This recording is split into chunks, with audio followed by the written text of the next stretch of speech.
This is the Creepy Show with your hosts A and J. Hey Jay. Today we'll be discussing two cases of spring-heeled Jack. Aaron, tell me a little bit more about spring-heeled Jack. Well, Spring-Heeled Jack is an interesting character who pops up in the early Victorian era, the 1830s and 40s, and stays active into the early 20th century. Is based in London, but eventually is also seen in other cities in England.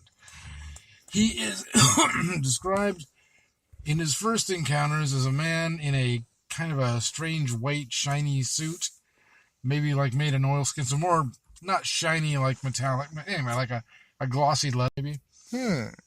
And he is seen making huge jumps, 20, 30-foot jumps while running, just running along, jumping over hedgerows. Is this how we got the nickname Spring-Heeled Jack? Like, People thought he had springs in his shoes or something? Yeah, exactly. Okay. There's actually a very similar character known as a Springfoot or something in Czechoslovakia.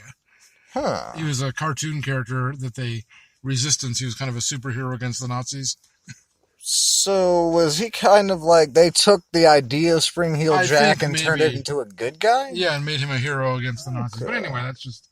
Yeah. But yeah, basically he could really jump. Now, then there started being cases of him appearing far off in the distance to a military sentry, then jumping, coming down right in front of him, slapping him in the face, and then jumping over the sentry box. Then, at one point, I forget the date, 1837, there was a woman whose name totally slips my mind, very young, I think 15, 16 years old. And she hears the knock at the door, and she opens, and there's a guy there standing in the shadow and goes, "Quick, get a light, we just caught Spring-Heeled Jack." And she was kind of tripping because she'd heard about it, and it was like, oh my God, it must be true. So she goes and gets the light, and then he grabs her, and he describes his hands as having claws on them, holds her tight, rips her dress, and then... yes, I have that case right here if you'd like to hear. Yes, okay, if you want to just get that with all the details better than I can do. Yeah. Okay, so this was preceded by rumors of this strange figure swirling around London for about a year, with the press giving him the nickname Spring-Heeled Jack. Right.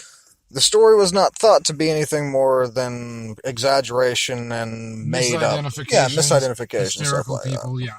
There's nothing concrete really had happened to that point. And the case you're referring to took place a year later in February of 1838. Thank you.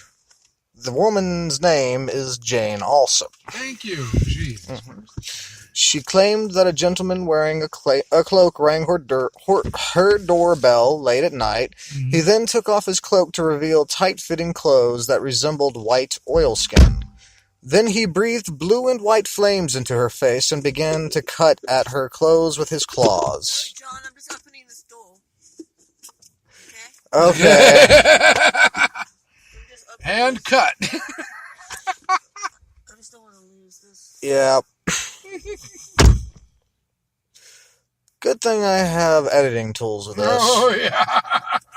Sorry, were you recording something? Yes. What, you talking to Aaron? Nope. No. Fuck. Luckily, Alsop's sister was able to scare the attacker, making him flee from the scene. And that was Mel, in case anyone was wondering. You might hear from her at another time. Yeah. Yes. Oh. A man named Thomas Milbank, if you know that name, I don't know if you do or not. Not off the top of my head. He was arrested and tried for the attack on Jane Alsop. Oh, really? Yes. However, because of her insistence that the individual could breathe fire, Yep. he was not convicted. Mm-hmm. Mm-hmm. And then just a few days after that, there was another woman named Lucy Scales. Mm-hmm. It says she was out walking with her sister in Limehouse when a figure leapt at her from an alley. The East End of London, an extremely disreputable neighborhood near the waterfront. I don't know if it was that time or later. It was London's Chinatown for a while. Okay. Would it be likely for a rogue individual to turn up in this area and Yeah. start doing such It's things? a bad neighborhood. What do you expect? Of course. I mean, not every neighborhood that these cases appeared in was a bad neighborhood. No. What I'm saying, Limehouse was a rough neighborhood. Okay. I don't know. Maybe at that time it was a little better at that time, but by the 1870s and 80s, it was in bad. It was a rough neighborhood. Okay.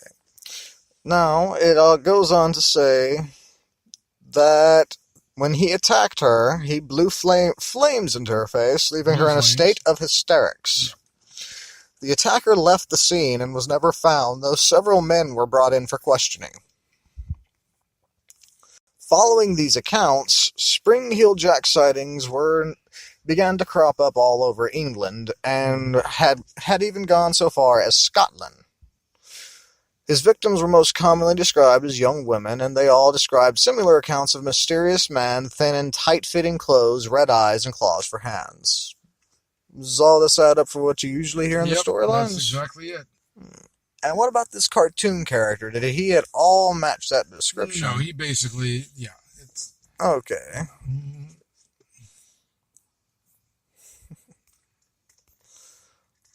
Now, I have a question for you, since we're on Spring-Heeled Jack. All right. According to this image, is it possible he could also be the Batman of Chicago?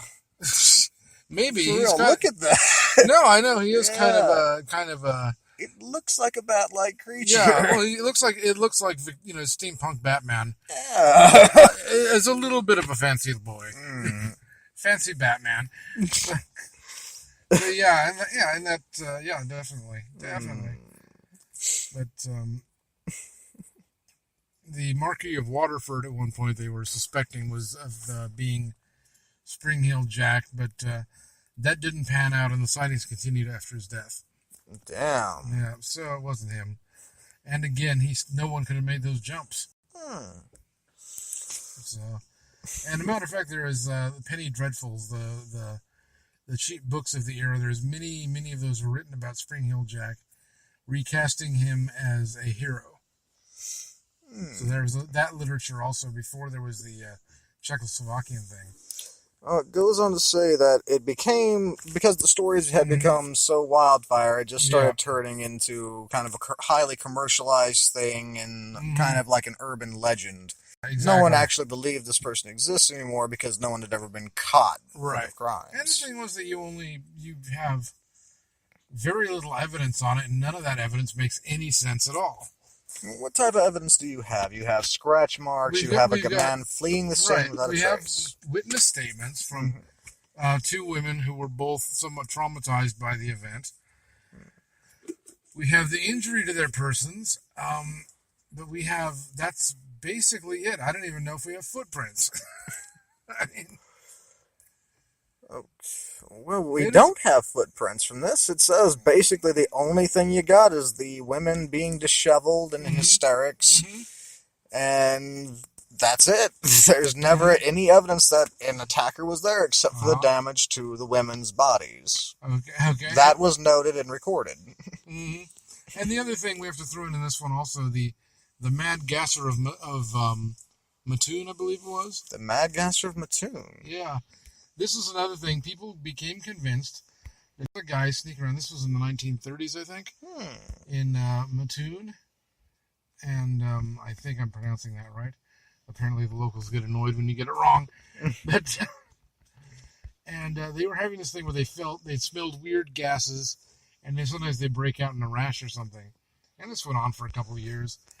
And after much effort, the police force decided it had been a case of mass hysteria. The area was industrializing. There was a lot of strange smells in the air. Okay. So, yeah. But it's, again, the similar things. They had similar descriptions that there was this dark guy in a cloak walking around with, like, some kind of a gas sprayer. So, that sounds kind of like this Spring-Heeled Jack character. Yeah, it's a very similar case. Yeah. Yeah, it's... I have found some of the cases involving this gentleman, this Mad Gasser, if you'd like me to read a few. Yeah, go for it. We can find it if I'm pronouncing the name of the city right.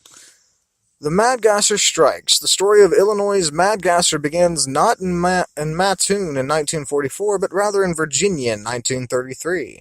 There is no proof to say that the work in the two cases was completed by a single attacker, but the events were so similar that it would be ridiculous of us not to admit that the coincidence of it being two attackers is extreme. In 1933, Beaufort County, Virginia, was a quiet area of the state and had never really experienced much out of the ordinary. That all began to change on December 22nd when the home of Mrs. and Mrs. Cal Huffman near Haymakertown was attacked by a mysterious figure that was unlike anything seen or even heard of in the region before.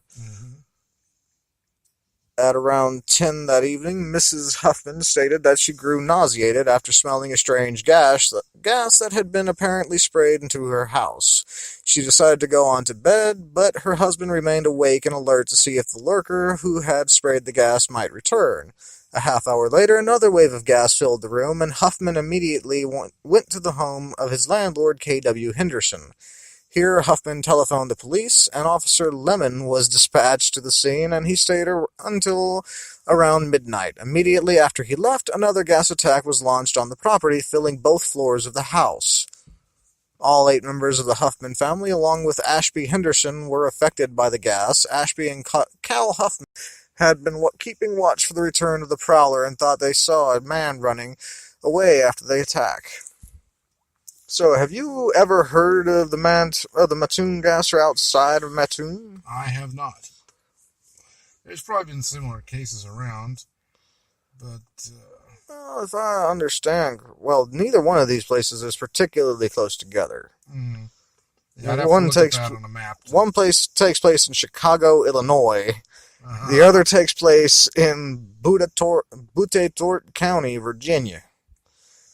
And I'm sorry if I'm mispronouncing that. You can mention it in the comments below. I do apologize. I am not a linguist, but you can ask my friend here. He might be able to get it right. Yeah. What? Oh, jeez, I don't have my glasses. Oh, it's all good. Oh, wait, here they are. Let me see. Right there. Beaufort County, Beaufort or Beaufort. Okay. See, there's another fancy Spring Heel Jack. Oh, wow. Damn. I'm just going to throw this out that the Spring Heel Jack has also been handled, was a character in a series of books I really enjoyed, which I wanted to throw that out. What was the series of books called? I'm looking for it. I'm trying to find it because I can't remember the name. Comics Literature. Okay, Mark Hodder, The Strange Affair of Spring-Heeled Jack. Written in 2010 and the first of his Burton and Swinburne novels.